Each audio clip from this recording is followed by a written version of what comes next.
लोकसभा निवडणुकीमध्ये राज्यात चर्चेच्या केंद्रस्थानी असलेल्या कांद्याच्या मुद्द्यावरून सरकार गंभीर झालंय।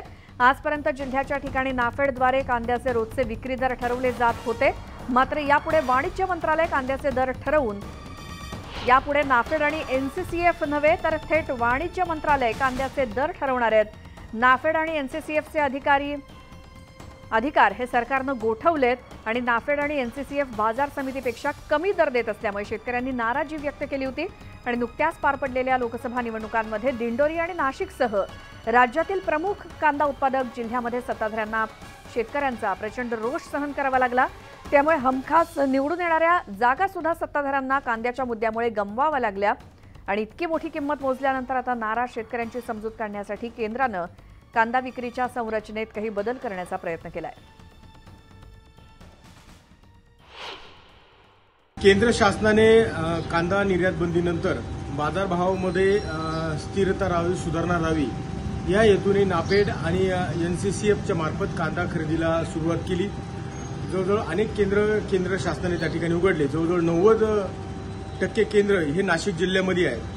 आपण जर बघितलं तर केंद्र शासनाने साधारणतः 5 लाख मेट्रिक टन कांदा खरेदी करावा अशा पद्धतीच्या सूचना या नाफेड आणि एनसीसीएफला दिल्या होत्या, परंतु वास्तविक जर आपण या ठिकाणी जर बघितलं तर केवळ 25,000 मेट्रिक टन त्या ठिकाणी कांद्याची खरेदी या ठिकाणी झालेली, म्हणजे फार तुरळक कांदा खरेदी या ठिकाणी या केंद्रांमार्फत झालेली।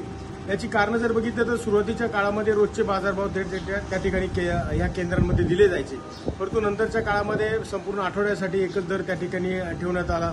जी काही जवळची आपली हितचिंतक आहे त्याच लोकांकडून हा कांदा खरेदी केला गेला, त्यामुळे शेतकऱ्यांनी सुद्धा या खरेदी केंद्राकडे पाठ फिरवल्याचं आपण या ठिकाणी बघत आहोत। या ठिकाणी जर खऱ्या अर्थाने केंद्र शासनाला कांदा खरेदी करायचा असेल तर त्या ठिकाणी नाफेड आणि एनसीसीएफला बाजार समित्यांमध्ये जर उतरवलं आणि व्यापाऱ्यांमध्ये आणि नाफेड आणि एनसीसीएफमध्ये जर स्पर्धा निर्माण झाली तरच खऱ्या अर्थानं त्या कांदा खरेदीचा उद्दिष्ट सफल होऊ शकतो।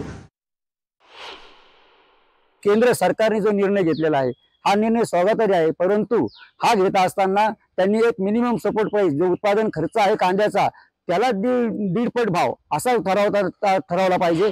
कारण मग जर समजा त्याची खर्च जर जास्त असेल आणि त्याची मिनिमम सपोर्ट प्राइस जर कमी असेल तर मग तो शेतकऱ्याला परवडणारा नाही।